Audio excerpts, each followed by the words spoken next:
Mengapa Partai Solidaritas Indonesia menurut hitung cepat gagal masuk menjadi partai parlemen? Kemunculan PSI gagal menjadi indikator perubahan politik di Indonesia.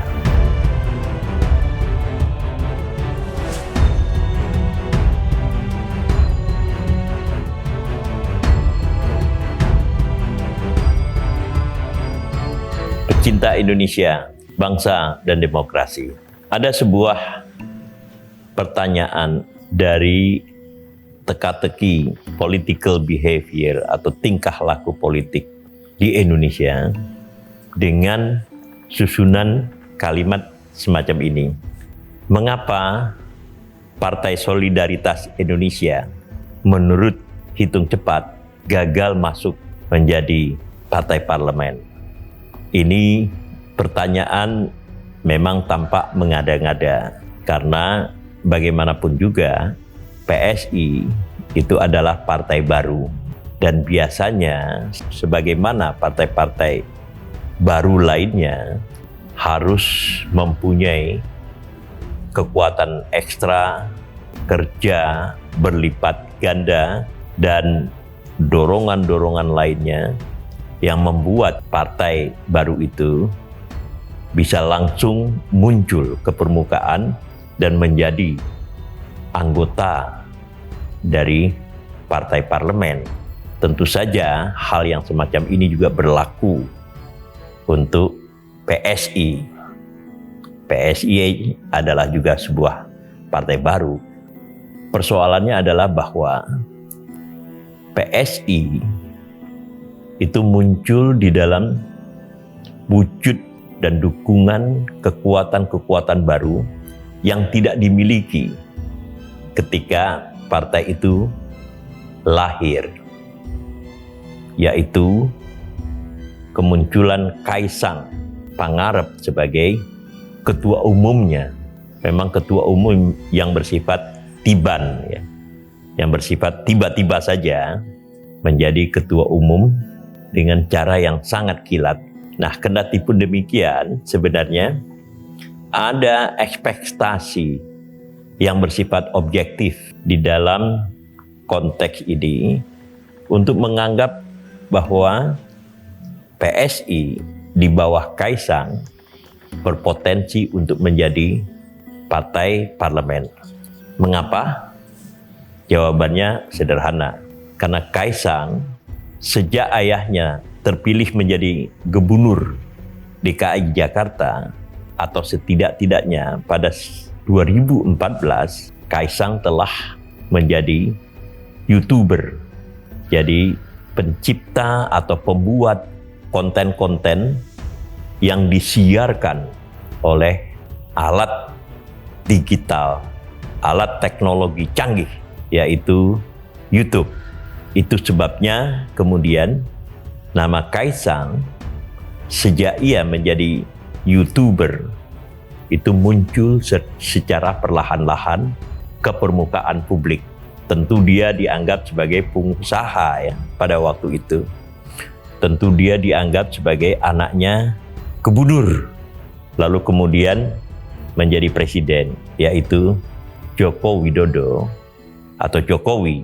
Tetapi dalam posisi di mana Kaisang paling awal masuk ya atau menjadi aktor YouTube, ini adalah sebuah hal yang baru di dalam dunia demografis yang juga baru muncul ke permukaan, yaitu tampilnya lapisan baru, apa yang disebut dengan generasi milenial, yang bahkan kemudian berkembang menjadi generasi Z atau Gen Z. Gen Z ini adalah generasi yang lebih muda daripada generasi milenial. Nah, karena mereka merupakan sebuah kalangan muda, maka tentu cita rasa mereka itu tersendiri. Di dalam pengertian lain, itu ada keterputusan cita rasa dari generasi-generasi sebelumnya. Jadi misalnya generasi Asep Supriyatna misalnya, dengan generasi Z itu sangat jauh berbeda. Asep Supriyatna itu adalah seorang tokoh mahasiswa Bandung yang kemudian menciptakan Doli Kurnia. Doli Kurnia Anda tahu semua, dia menjadi anggota DPR sekarang ini dari fraksi Golkar, bahkan menjadi ketua Komisi 2 di DPR. Asep Supriyatna yang menjadi tokoh mahasiswa Bandung pada 1990-an itu pun itu tidak lagi bisa bersambung rasa dengan generasi milenial, apalagi generasi Z. Karena generasi milenial dan generasi Z itu telah mempunyai cita rasa tersendiri. Lalu siapa yang memasok informasi, yang memasok struktur cita rasa dari kalangan milenial dan generasi Z ini tadi? Itulah konten-konten yang masuk melalui teknologi digital. Gagasan-gagasan yang ditampilkan mungkin sebenarnya tidak terlalu tepat disebut sebagai gagasan, tetapi impian-impian. Lalu kemudian cita rasa tersendiri, kecenderungan tingkah laku tersendiri yang sekali lagi saya katakan berbeda dengan generasi sebelumnya. Apalagi misalnya dibandingkan dengan generasi dari Kang Ison Basudi. Generasi Kang Ison Basudi ini adalah generasi dalam cara yang berolok-olok, adalah generasi yang sudah memandang cermin dengan rasa aneh. Inilah sebabnya kemudian kita melihat kemunculan Kaisang, kepimpinannya di dalam PSI, dan kemunculan generasi baru ini yang telah dipengaruhi oleh teknologi digital dianggap telah membawa political behavior atau tingkah laku politik, kecenderungan politik, preferensi politik yang berbeda dengan generasi Kang Ison Basudi maupun generasi Asep Supriyatna. Kelebihan dari asumsi yang saya kemukakan tadi itu bahkan dikuatkan oleh fakta atau setidak-tidaknya dua fakta. Pertama adalah fakta demografis di dalam pemilu 2024 ini. Yang kedua adalah fakta dari dukungan sang ayah Kaisang itu sendiri, yaitu Presiden Jokowi. Oke, yang pertama soal demografi. Di dalam catatan statistik disebutkan bahwa mayoritas penduduk Indonesia yang berhak untuk memilih di dalam pemilu 2024 ini itu berjumlah 204 juta. Lebih dari separuh mereka yang berhak untuk memilih itu berasal dari gabungan generasi Z dan generasi milenial. Yang kedua adalah dukungan dari sang ayah Kaisang sendiri, yaitu Jokowi. Jokowi di dalam konteks ini bukan saja seorang presiden, bukan saja seorang kepala negara, melainkan juga seseorang yang pengaruh politiknya atau popularitasnya itu begitu tinggi.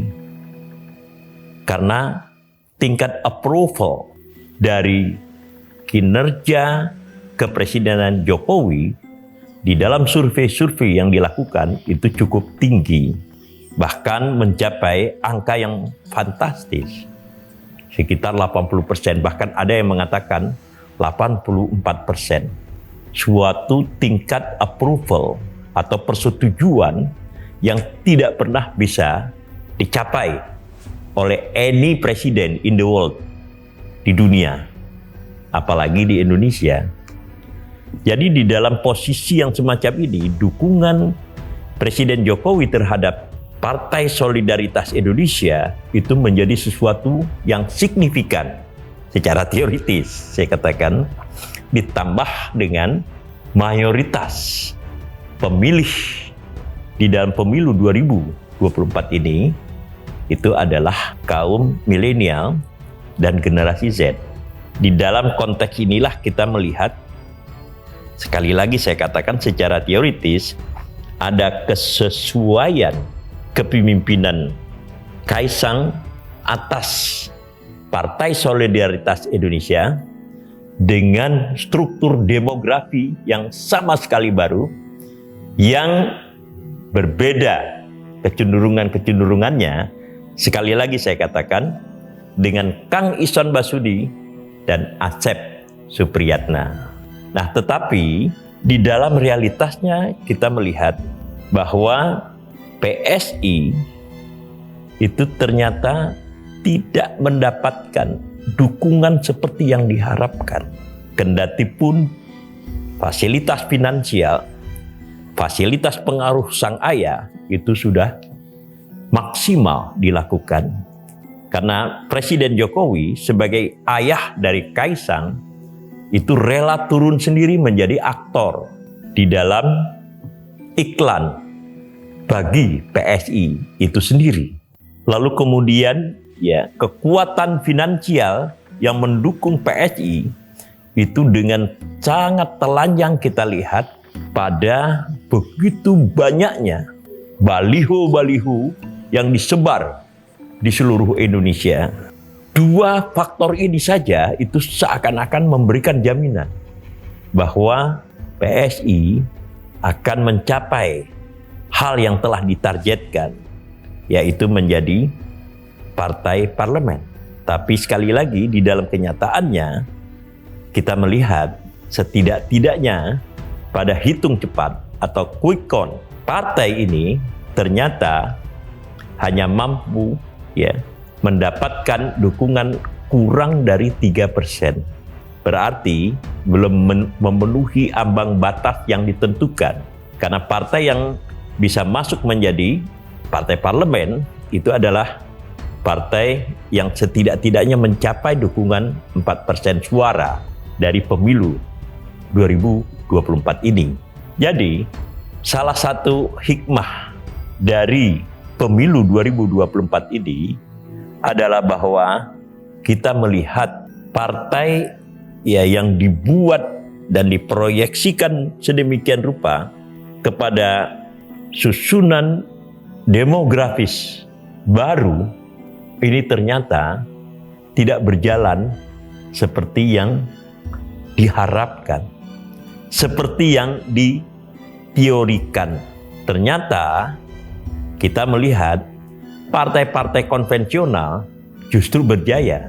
Kita lihat di sini Partai Demokrasi Indonesia Perjuangan itu mendapatkan suara tertinggi, yaitu sekitar 17 atau 18%. Lalu kemudian diikuti oleh Golkar, diikuti oleh Gerindra, diikuti oleh PKB, Partai Kebangkitan Bangsa, diikuti oleh Nasdem, diikuti oleh PKS, diikuti oleh Demokrat, dan PAN, Partai Amanat Nasional. Semua partai ini adalah organisasi politik konvensional dengan masing-masing akar tradisional mereka. Di dalam pengertian lain, politik di Indonesia itu masih terikat kepada traditional political behavior, kepada akar-akar tradisional yang sudah tumbuh dan melembaga sejak lama, lalu kemudian kepada pemimpin-pemimpin yang tidak harus muda, terutama kita bicara dalam konteks partai. Sebab para pemimpin partai-partai yang saya sebutkan tadi yang mendapatkan dukungan besar dari masyarakat itu adalah partai-partai yang dipimpin oleh orang tua. Apalagi kalau mengingat misalnya Mbak Megawati. Saya ini sudah cukup tua, tetapi Mbak Megawati itu lebih senior dari saya. Toh partainya PDI Perjuangan itu masih mendapatkan dukungan suara terbesar di antara partai-partai yang ikut pemilu 2024 ini.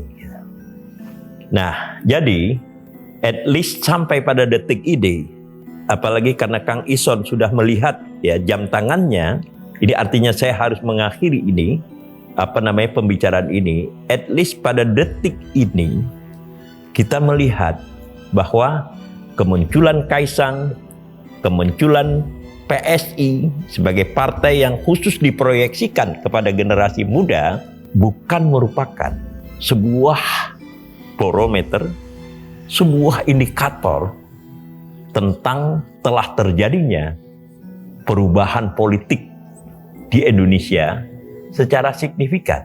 Di dalam pengertian lain, pada partai-partai politik kita melihat yang berlangsung adalah tradisi politik lama. Yang berlangsung adalah para pemimpin senior, bukan pemimpin di kalangan anak muda. Tentu sebuah studi yang lebih mendalam perlu kita lakukan. Akan tetapi dengan apa yang telah saya sampaikan di sini, setidak-tidaknya kemunculan PSI gagal menjadi indikator perubahan politik di Indonesia. Nah, saya harap kawan-kawan PSI itu ingat kepada konten yang telah saya buat sebelumnya.